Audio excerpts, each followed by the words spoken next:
Ya Allah, mohon maaf, saya belum bisa hafal Al-Quran, tapi hartaku menjadi saksi untuk membantu dan menolong Al-Quran dan binaan Al-Quran. Insya Allah termasuk Ahlul Quran dan mendapatkan syafaatnya Al-Quran di hari kiamat. Dan amalan itu menjadi sedekah jariah yang menalirkan pahalanya sampai hari kiamat.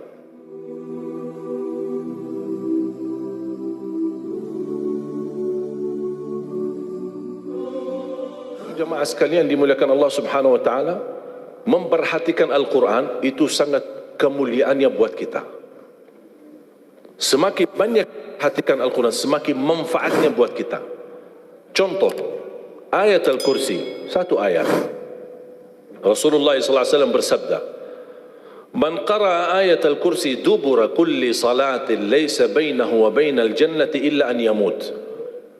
Barang siapa yang membaca ayat Al-Kursi setiap habis salat fardu, tidak ada sesuatu yang mampu menghalanginya masuk surga.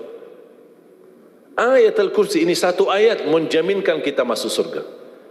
Kalau satu ayat menjaminkan kita masuk surga, gimana suratul Baqarah seluruhnya? Gimana lagi 30 juz Al-Quran? Kata Siti Aisyah radhiyallahu anha, jumlah tingkatan dalam surga Allah sesuai jumlah ayat Al-Quran. Oleh karena itu tidak ada yang lebih tinggi di dalam surga Allah daripada Ahlul Quran. Karena nanti Ahlul Quran ketika masuk surga, Allah suruh baca dan naik. Baca sebagaimana kamu baca di dunia dan naik posisimu dan darajatmu di dalam surga. Baca naik terus, baca naik sampai bersama Nabi Muhammad di darajat yang tertinggi di dalam surga Allah. Ini semua berkat Al-Quran. Belum lagi syafaat Al-Quran, belum lagi anak penghafal Al-Quran menghadiahkan 2 mahkota untuk kedua orang tuanya, belum lagi setiap satu huruf dapat 10 kebaikan, belum lagi Al-Quran akan menemani kita saat sakratul maut, belum lagi Al-Quran akan temani kita saat menghadapi mungkar nakir di dalam kubur, belum lagi saat dibangkitkan oleh Allah akan bersama Al-Quran sama kita, belum lagi saat dihisab Al-Quran akan menemani kita, belum lagi saat kita berjalan di atas sirat Al-Quran masih berkenan menemani kita sampai ke pintu surga. Bahkan ketika masuk surga Al-Quran tidak akan tinggalkan kita, masih terus masuk bersama kita di dalam surga sampai naik darjat yang tinggi di dalam surga Allah Subhanahu wa taala.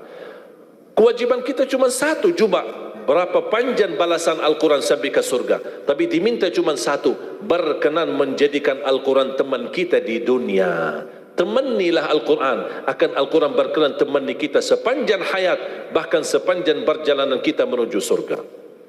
Itu kemuliaan Al-Quran.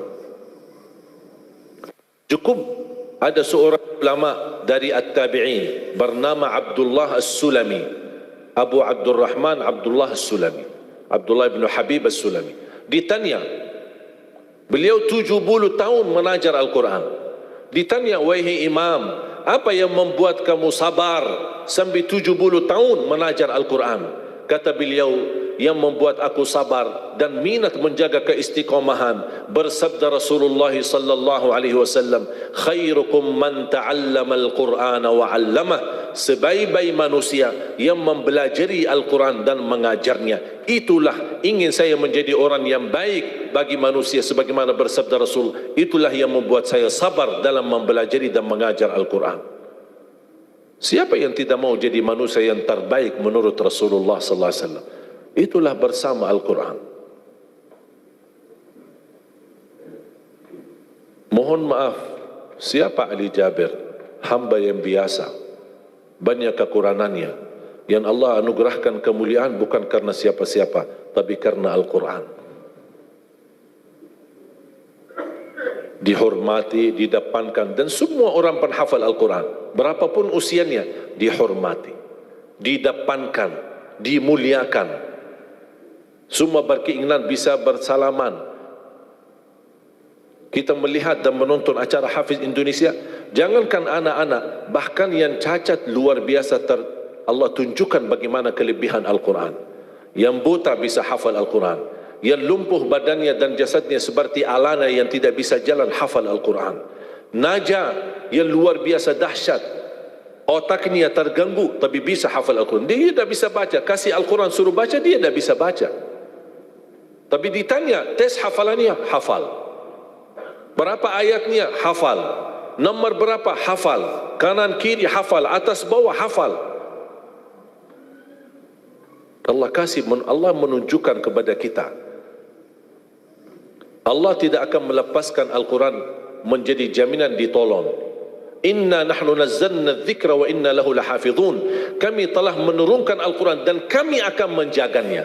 Di antara terjaga Al-Quran secara fisik, terjaga Al-Quran secara tulisan, terjaga Al-Quran secara suara, dan terjaga ahlul Quran, para penghafal Al-Quran.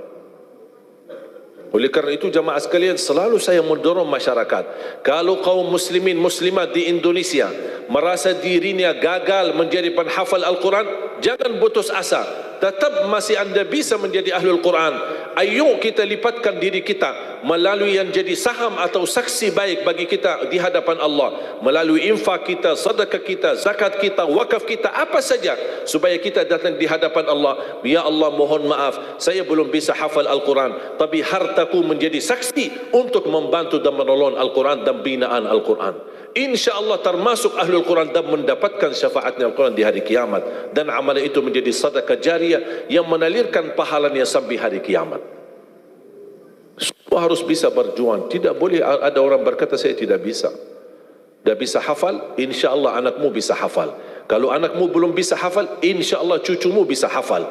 Kalau itu pun tidak berhasil, InsyaAllah saham walaupun sedikit seikhlasnya bisa menjadi saksi baik.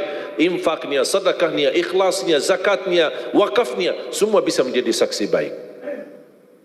Karena kita mendapatkan sebuah kemuliaan Al-Quran. Al-Quran kitab suci yang tidak ada keraguan di dalamnya. Sayang sekali kita bisa kehabisan berhari-hari tidak baca Al-Quran. Saya harap insyaAllah mulai hari ini kita komitmen untuk khatam Al-Quran. Siap? Masih menunggu cara mudah untuk khatam? Saya kasih cara mudah.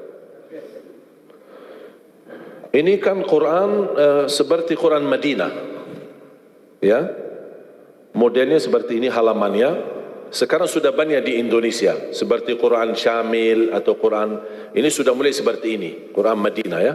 Maksudnya model cetakannya dicetak seperti ini, mulai dari ayat, kalau di akhir halaman ditutupi dengan ayat. Dulu Quran lama, setiap halaman kita buka kadang-kadang ada separuh ayat di halaman kanan, sisanya di halaman kiri. Sekarang Quran Madinah tidak boleh begitu. Termasuk sudah mulai di Indonesia yang sudah disahkan oleh Kementerian Agama, disesuaikan seperti Quran Madinah. Jadi halamannya atas mulai dari ayat, kalau di akhir halaman ditutupi ayat, tidak disambungkan ke halaman berikutnya, supaya teratur. Di antara mereka susun setiap satu juz 20 halaman, dihitung seperti itu supaya rapi. Apa tujuan? Sebenarnya saya mengambil kesimpulan dari hikmah itu. Kenapa setiap juz 20 halaman? Ternyata saya bisa bentuk cara mudah mengkhatam Al-Quran. Setiap waktu salat baca 4 halaman, 4 kali 5 waktu 20, sudah khatam 1 juz. Jadi kalau khatam tidak harus sekaligus. Jangan habis ceramah anda posisi iman yang mulai naik, semangatnya luar biasa, pulang ke rumah baca Al-Quran 1 juz, besoknya masih semangat baca 2 juz, 3 juz dan seterusnya. Begitu menurun semangat tidak baca 1 tahun. Tidak boleh terlalu semangat. Tetap semangat tapi diatur semangatnya. Standar 1 juz, tidak usah berlebih-lebihan. Jaga 1 juz, sedikit demi sedikit, istiqamah lebih baik daripada banyak tapi terputus.